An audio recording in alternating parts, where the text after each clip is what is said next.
Attention. The fact, rule, technique, and solution. Warm salutations from Sovereign Self. Previously, in my Sovereign Self hijacked slave consciousness versus real ego center of life paper, I directed your attention to your Sovereign Self, that something within, as William Walker Atkinson puts it, which is the real self or real ego of man, the divine spark sent forth from the sacred flame. With appropriate desire and persistence, you may first come to recognize its existence as the only part of you that never changes. Once you acquire the knack of it, there is manifested the phenomenon of this sovereign self mounting its mental throne and asserting its right and might to govern. Then do you become the master of yourself, instead of being a slave to circumstance and environment, or as I often state the matter, slave to the antagonistic, parasitic, predatory, consciousness hijacking influence of others. In the recognition, realization, and manifestation of this I am within us lies the secret, the answer, the solution, the mastery of self by self. For practical purposes that will become apparent momentarily, let's go ahead and refer to it as the solution. Vital to your knack with the solution is your development of continuous acknowledgement and a relationship with its cause, the Absolute, which is regardless of the manifested cosmos, and upon which all manifestation completely depends. Secondly, in my All the Universe is Alive paper, I directed your attention to the general fact that, despite the existence of what we call inorganic matter, and of other non-biological states of being, the evolving man or woman of today must at some point come to the firm realization that the universe is conscious substance in motion. One life pervades and interconnects absolutely everything. In short, everything is alive. And as a conscious, central agent of control and experience in its entirety, the advancing student of life uses this general fact as a guiding principle, willfully thinking, feeling, and acting accordingly. He integrates it into his study and application of all other instruction in self-mastery, personal evolvement, and establishment of sovereign selfhood. And let's refer to it as the general fact. And thirdly, in my oration of William Walker Atkinson's arcane formulas, I directed your attention to the idea conveyed by the symbol of the mental magic lantern, with concentrated will as the light, mental image as the picture to slide, the projected idea as the picture thrown on the screen, and the objective world of persons, things, and conditions as the plane surface on which the picture is thrown. Add to this the fact that mental images materialize in response to the law of attraction, and you have the entire story of mentalism. Let's now refer to this story as the general technique.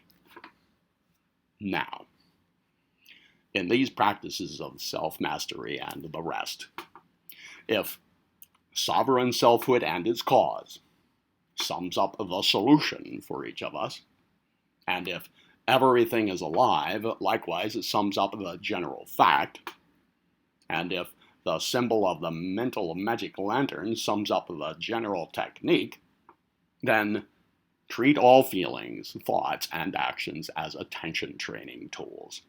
Sums up what we now will correspondingly call the general rule.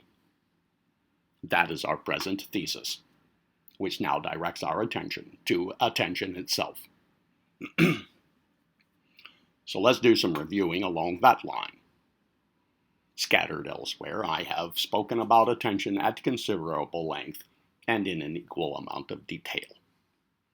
I have defined the term attention as mental focus, and have differentiated it from its close relative, concentration, the latter of which can be defined as pure, singular attention upon some specific subject or object.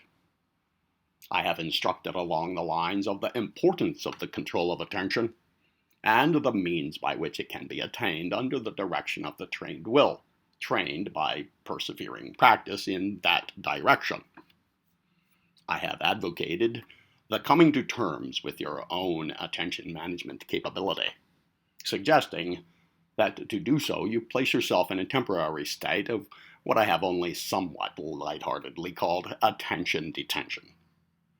I have told you that while thought is a force that penetrates people's physical bodies and everyday affairs, with the larger part of humanity, thoughts seek distraction where no mental effort is required. And the unfortunate fact is that very few people know how to truly concentrate. Additionally, you have elsewhere been informed that while the will to do is the greatest power in the world with respect to human accomplishment, the typical employment of willpower is very weak. And the lives of all of us have been molded largely by induction through suggestion. I have instructed along the lines of what I call undue versus due attention, pointing out the popularity of the former, while providing practical instruction in the latter. Lastly, I have strongly advocated the practice of my calm attention technique, or the CAT, and the actualization of its consequent mood of calm confidence. For the application of cultivated attention control must always occur in conjunction with that mood to prevent strain, and to prevent unnecessary prana or vril drainage, and to facilitate the acquisition of true concentration, a factor central to all great accomplishments. Surely self-mastery, personal evolvement, and the recognition, realization, and manifestation of selfhood stand among such accomplishments. Now let's turn forward. In which direction are you moving in your life? Will you experience the death of your physical organism knowing that you have progressed? Or suspecting otherwise? I do not mean progressed in the acquisition of physical possessions or financial wealth, or in the attainment of social status or popularity. I mean progressed in true personal evolvement, in recognizing, realizing, and manifesting in the world your core sovereign self, and on the one hand in experiencing your relationship with the living universal structure and with the one absolute source cause of it, while on the other hand responsibly playing well your consequent role in the constructive evolvement of the species.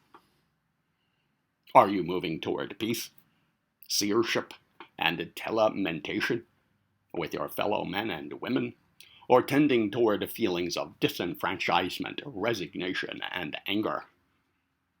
And in which direction points our species as a whole? And in which it is guiding the organism that we call our home planet? In other words, how well are we individually and collectively managing our proximal share of conscious substance in motion?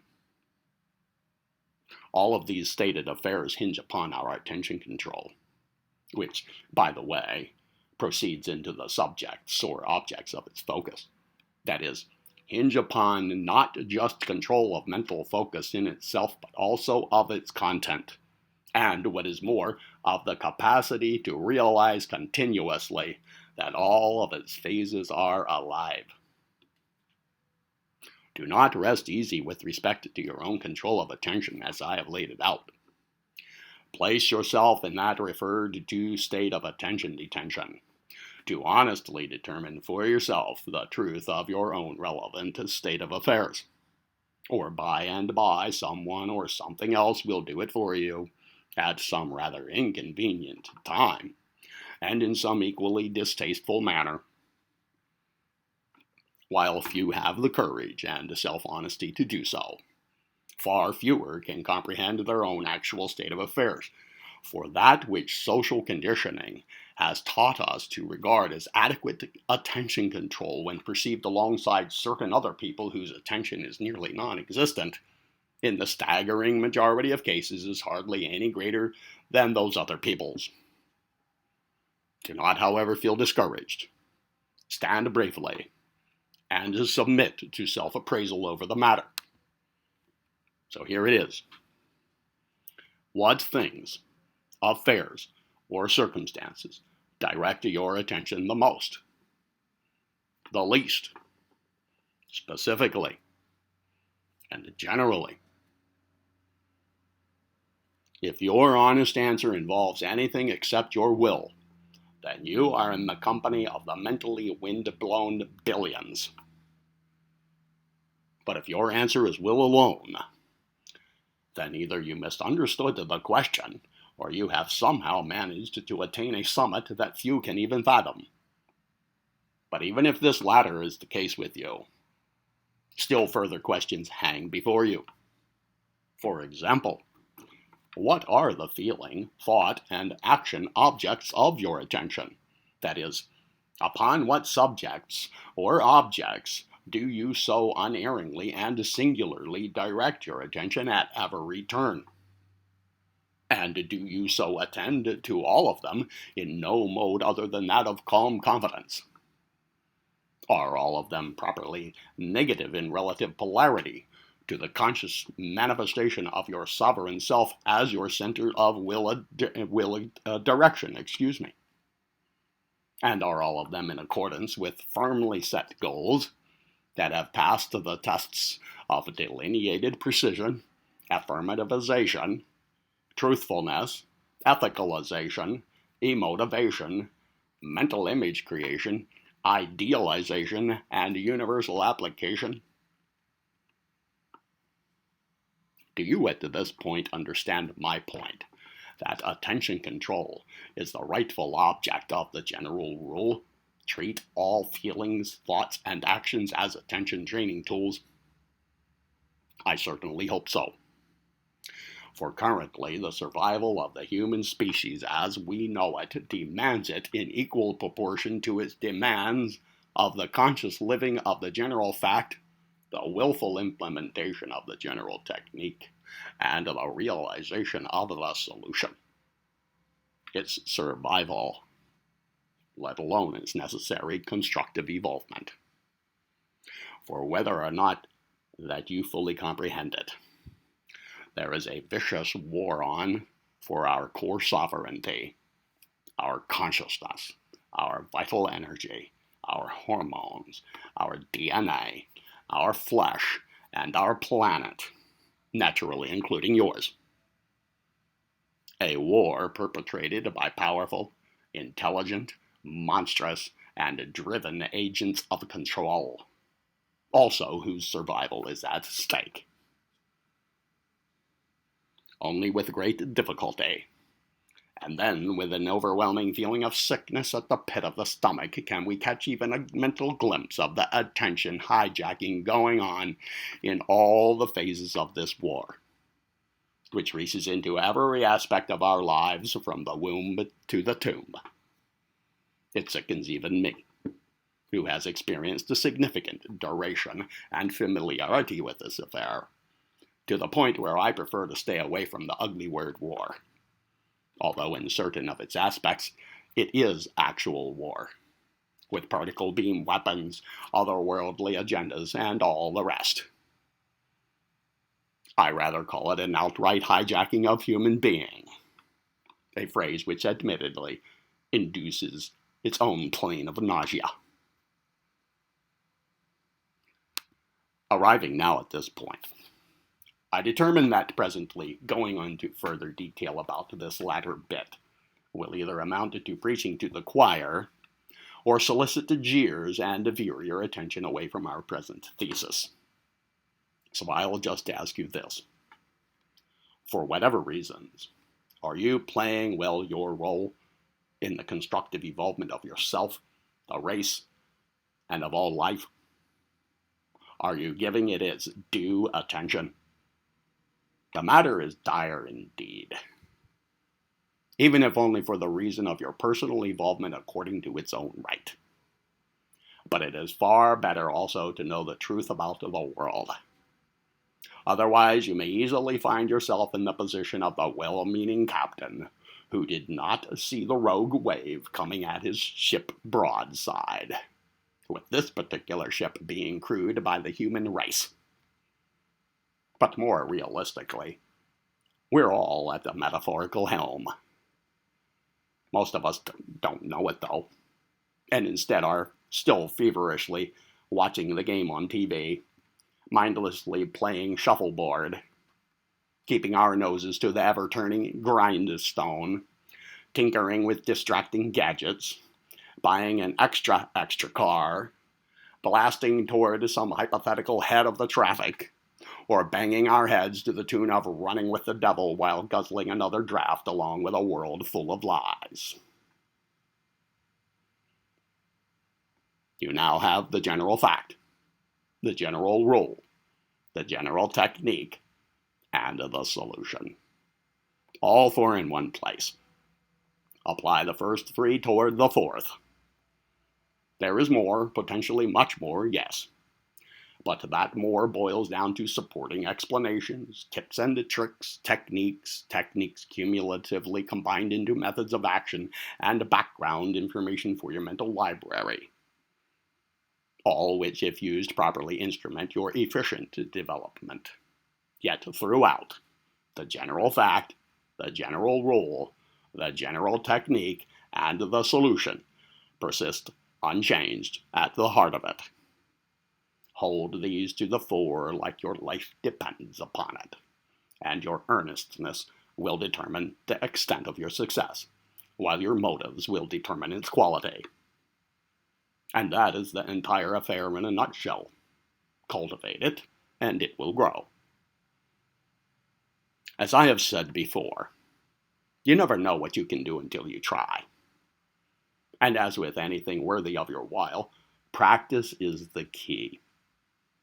I've said that before as well.